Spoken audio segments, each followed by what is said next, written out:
आप देख रहे हैं प्राइम मुंबई 24 न्यूज़। मुफ्ती असरफ साहब, आज आपने प्रेस कॉन्फ्रेंस बुलाई है, क्या कहना चाहेंगे? अस्सलाम वालेकुम वरहमतुल्लाहि वबरकातुहू। तमाम लोगों को सलामती हो, अमन हो, शांति हो। आज हमने यहाँ पर प्रेस कॉन्फ्रेंस बुलाई है जिसमें हमारे तमाम उलमाए कराम यहाँ पर तशरीफ़ फरमा हैं। मौलाना हाफिज़ुल्लाह, मौलाना सालिम साहब, कारी यूसुफ साहब और तमाम उलमाए कराम जमीयत के ज़िम्मेदारान। आज हम लोग अपनी आवाम से, लोगों से ये दरख्वास्त, ये इल्तिमास करते हैं, इस इलेक्शन के अंदर हमें उनको सपोर्ट करना है, उनको क़ुव्वत देना है जो लोग हमेशा हिंदुस्तान, भारत, हमारे मुल्क को एक साथ लेके चलते हैं। हमें उन पार्टियों से, उन फ़िरका परस्त लोगों से बचना है जो अपना चिन्ह, अपना निशान बदल बदल कर लोगों के सामने आते हैं। और जब हमारे मुद्दे की बात आती है, जब हमारे वक़्फ़ बिल की बात आती है, जब हमारे मसाइल की बात आती है तो उनके ज़बानों पर ताला पड़ जाता है। उन ताकतों से बचना है। जब हमारा फ़ंड था माइनॉरिटी का एजुकेशन का, उस फ़ंड को ज़ीरो कर दिया गया, लेकिन इनको ज़बान से एक लफ्ज़ नहीं निकला। आज हमारे तमाम उलमाए कराम ये दरख्वास्त, ये इल्तिमास लेकर आपके सामने बैठे हैं कि आने वाले इलेक्शन के अंदर जो सेकुलर पार्टी है, तुतारी बजाता हुआ आदमी जिसका चिन्ह है, जिसकी अलामत है, आप उस पार्टी को सपोर्ट करें, आप उसको तक़वियत दिए। आपको जैसा कि मालूम है कि पिछले कई सालों से हमारे शहर के अंदर एक ऐसा एमएलए है जिसने कभी किसी के ज़ात, किसी के धर्म, किसी मज़हब को नहीं देखा। उसने मज़हब से उठकर उसने इंसानियत के बुनियाद पर लोगों की खिदमत की है। ये उलमा कराम दरख्वास्त करते हैं आपसे, इस इलेक्शन के अंदर आप तुतारी बजाता हुआ आदमी के चिन्ह के ऊपर आप सपोर्ट करें, उनको वोट करें। अस्सलाम वालेकुम। मौलाना, आप अपना नाम बताएं और आप किस फिक्र, किस जमात से ताल्लुक़ रखते हैं, बताएं। अस्सलाम वालेकुम रहमतुल्लाहि व बरकातुहू। बिस्मिल्लाहिर रहमानिर रहीम। मेरा नाम मौलाना अज़हर हुसैन सिद्दीकी मज़ाहिरी है।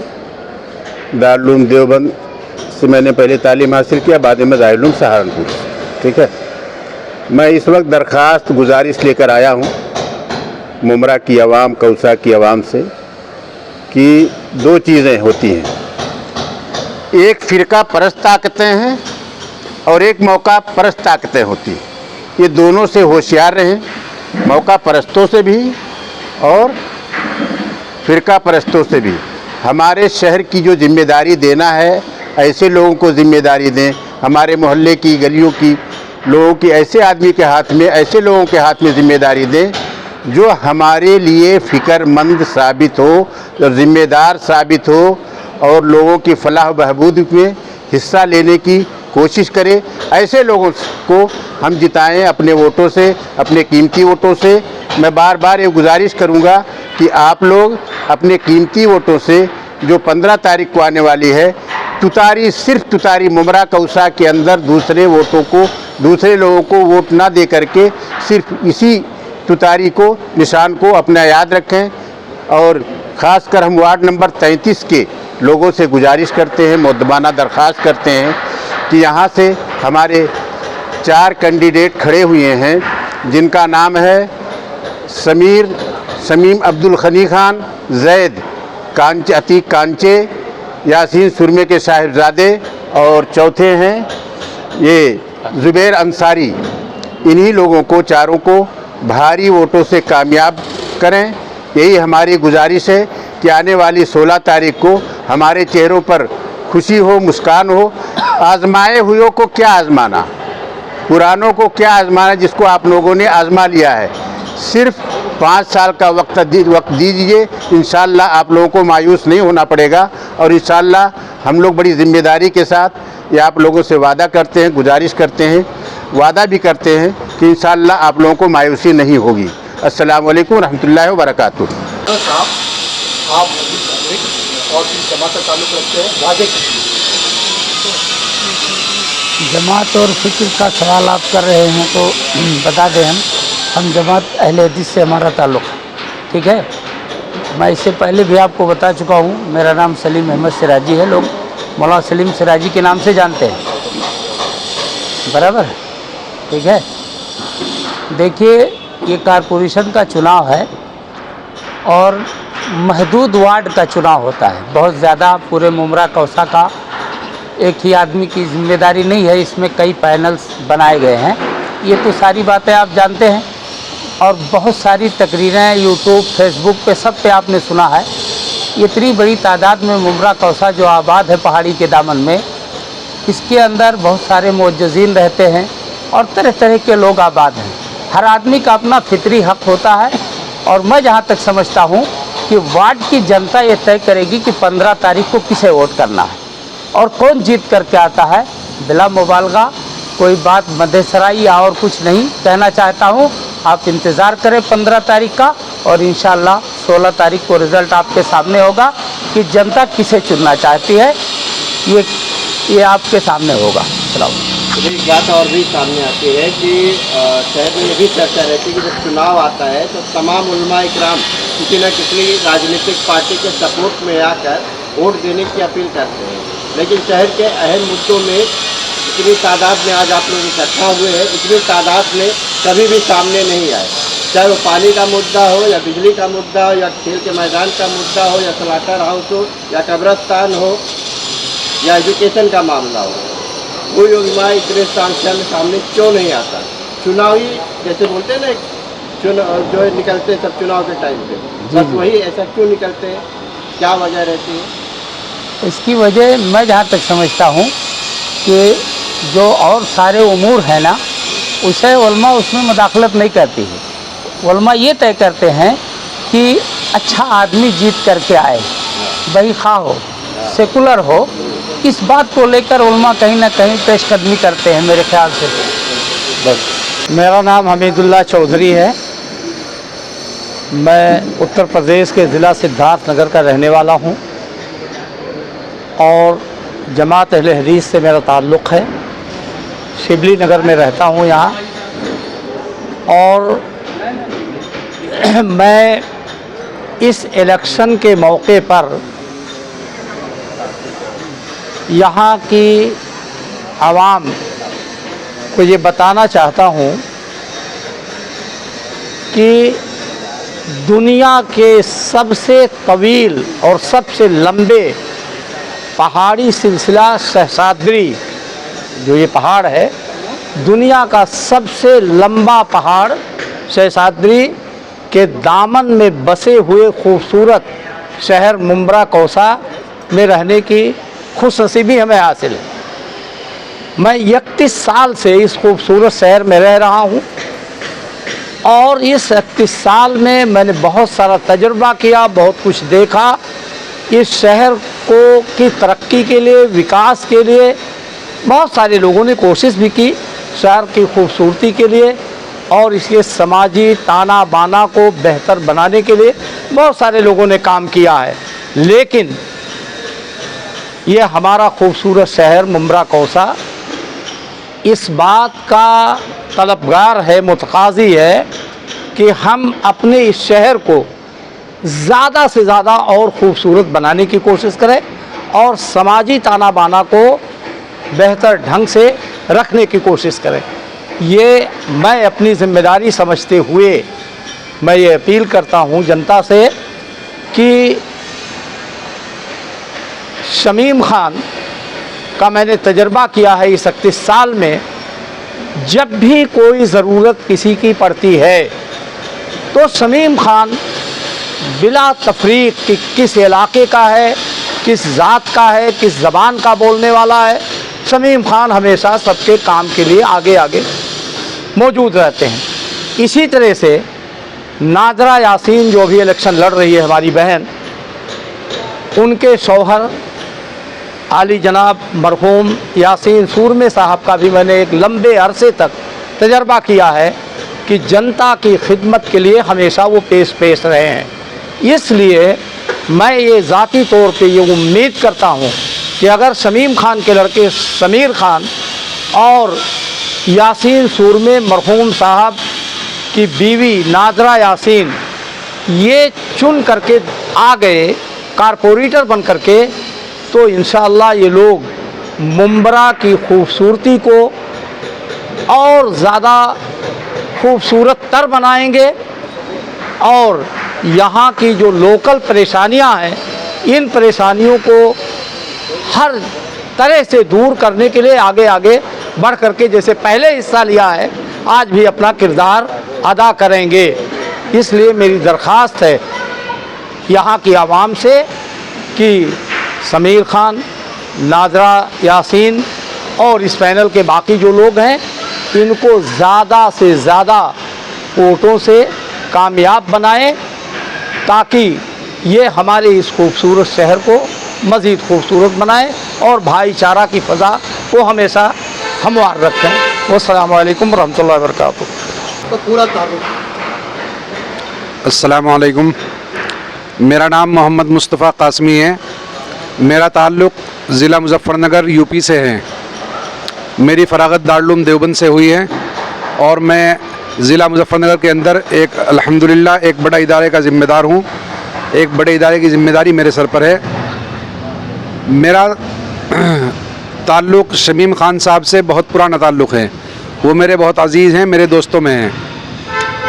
मैं यहाँ आया, यहाँ आने के बाद मुझे मालूम हुआ कि यहाँ कॉरपोरेशन का चुनाव चल रहा है और उसी के ताल्लुक़ से फिर मज़ीद मालूम हुआ कि वार्ड नंबर 33 से शमीम ख़ान साहब जो हमारे पुराने दोस्तों में हैं वो भी मैदान में हैं। उनका पैनल जो 4 कैंडिडेट के ऊपर मुश्तमिल है जिसमें एक शमीम ख़ान साहब के साहबजादे भी हैं, तो वो भी चुनाव लड़ रहे हैं।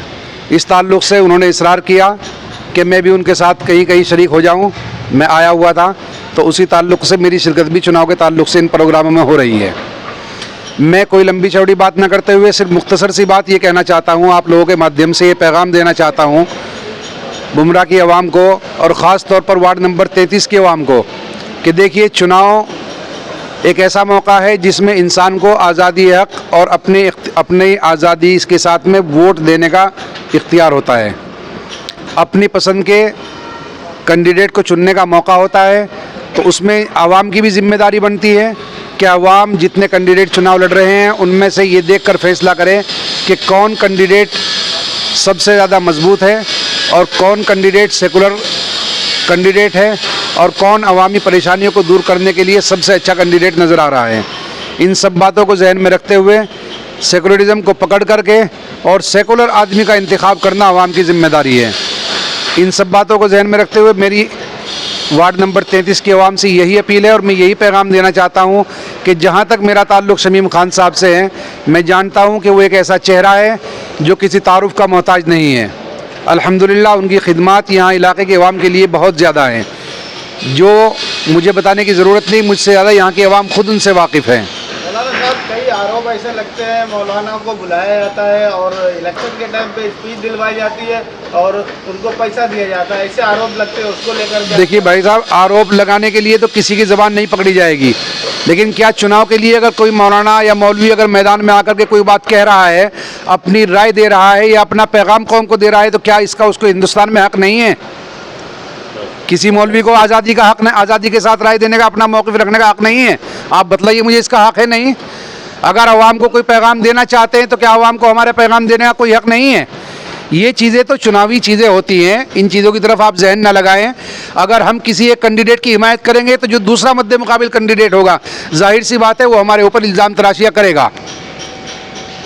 हज़रत, जिस तरीके से आज आपकी जमात यहाँ पर मौलाना बड़ी तादाद में बैठे हैं, जी, जब विधायकी का इलेक्शन था सिकंदर अवार्ड की सपोर्ट में कुछ और उलमाए कराम सामने आए थे, उन्होंने जी, सपोर्ट की थी, जी, जी। लेकिन वो उलमाए कराम आज मौजूद नहीं है। तो शहर में यही बात चल रही है कि सिकंदर अवार्ड को आज फिर ऐसी कौन सी ज़रूरत पड़ती है जिस वजह से उलमाए कराम का इंतखाब किया जाता है और उसके बाद इलेक्शन के बाद एक नई टीम को लाया जाता है। देखिए, उलमा इकराम इस कौम के अंदर जैसे जैसे हालात इस वक्त आप देख रहे हैं, इन सब हालात के बावजूद भी उलमा इकराम की जमात एक ऐसी जमात है, अल्लाह ने उसको ऐसा नवाजा है कि आज भी ये कौम अपने उलमा के ऊपर बहुत ज़्यादा एतमाद और यकीन करती है।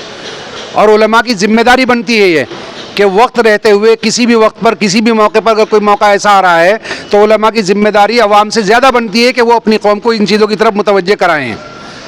हर वक्त पे करना चाहिए, चाहे वो कारपोरेशन का इंतखाब हो, चाहे वो विधायकी का इंतखाब हो, चाहे वो एमपी का इलेक्शन हो, किसी भी मौके पर। और इसके साथ साथ जो भी कैंडिडेट हैं, चाहे जतेंद्र अवार्ड साहब हो या शमीम खान साहब हो, हम शमीम खान साहब से मैं ये पैगाम देना चाहता हूँ कि शमीम खान साहब के ताल्लुक से जितने लोग उनके लिए मेहनत कर रहे हैं या उनके लिए कौम से अपील कर रहे हैं, जनता से अपील कर रहे हैं उनको, उनके ताउन की, उनको वोट देने की, सपोर्ट देने के लिए, शमीम खान साहब की जिम्मेदारी भी ये बनती है कि कल को अगर अल्लाह उनको मौका देता है खिदमत का और वो इंतखाब में चुन करके आते हैं, तो शमीम खान साहब का बराह रास्त तमाम आवाम से ताल्लुक़ नहीं हो सकता। आवाम का ताल्लुक़ किसी भी राजनीतिक आदमी से सिलसिला दर सिलसिला होता है, वास्ता दर वास्ता होता है। तो जो लोग उनके लिए आज मेहनत कर रहे हैं वही लोग ज़मीनी सतह पर आवाम से जुड़े हुए हैं।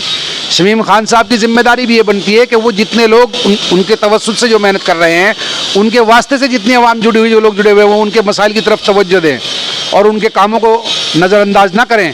जो काम कौम के लिए, कौम की फलाह व बहबूद के लिए हो सकता है, उन सब चीज़ों की तरफ उनकी तवज्जो रहनी चाहिए। उसी वक्त ये असल हमारी कामयाबी है। हम किसी मुखालफत या मुआफ़क़त की राजनीति को पसंद नहीं करते। हम ये चाहते हैं कि राजनीति हो तो बिल्कुल मुस्बत अंदाज में राजनीति हो। हम आवाम के सामने जाके अपना पैगाम दें, अपना मौक़िफ़ रखें कि हम आपके लिए ये बेहतर से बेहतर करना चाहते हैं। उसके अंदर मनफी पहलू कोई नहीं होना चाहिए, किसी की मुखालफत नहीं होनी चाहिए, सिर्फ अपना मुस्बत पहलू रख के हम इंतखाब लड़ेंगे।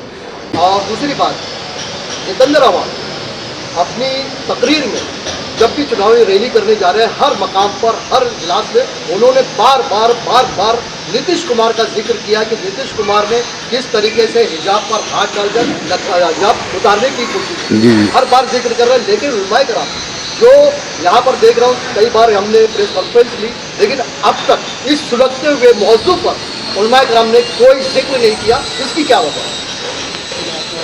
देखिए, नीतीश कुमार हो या कोई और राजनेता हो, जिसकी जो ऐसी कोई किरदार उसका ख़राब होगा या ऐसा कोई कारनामा उससे सरजद होगा जिसकी जो मजम्मत के लायक होगा, उसकी मजम्मत उलमा इकराम को भी करनी चाहिए, उसकी मजम्मत हर सेकुलर आदमी को करनी चाहिए, वो किसी भी पार्टी से ताल्लुक़ रखने वाला हो।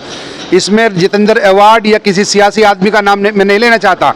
मैं सिर्फ ये कहना चाहता हूँ कि कोई भी राजनेता हो, एक मिनट मेरी बात सुनिए, किसी भी राजनीतिक पार्टी से ताल्लुक़ रखता हो, पार्टी से ऊपर उठ करके वो अगर उसने हिजाब खींचा है या किसी के साथ में कोई ऐसी नाजेबा हरकत की है नीतीश कुमार ने, तो वो सिर्फ एक बच्ची के साथ हरकत नहीं है, वो पूरी समाज के साथ हरकत है, पूरी कौम के साथ किया है उन्होंने। इसका जवाब सबको देना चाहिए। मैं आपसे बात यही काट रहा हूँ, आपकी बात काट के यही काट रहा हूँ कि जितेंद्र अवार्ड की सेकुलरिज्म जो साबित हो रहा है, जी जी, लेकिन जिनके साथ ये हुआ, उलमाए कराम इस पर कब बोलेंगे? आपने अभी तक कोई जिक्र नहीं किया, यही मेरा सवाल। नहीं, आपको बोलना चाहिए। अपनी देखिए, मेरी बात सुनिए। हर आदमी का एक दर्जा होता है, दर्जा बदर्जा हर चीज़ चलती है। एक आदमी है जो एक गांव की एक मस्जिद में बैठा हुआ है या एक गांव से ताल्लुक़ रखने वाला है, एक आदमी उससे ऊपर की सतह का है, एक आदमी उससे ऊपर की सतह। जितने उलमा इकराम ने इस सिलसिले में मजम्मत की है, उनको मजम्मत अगर नहीं की है किसी ने, तो उनको मजम्मत करनी चाहिए, हम उसकी मजम्मत करते हैं।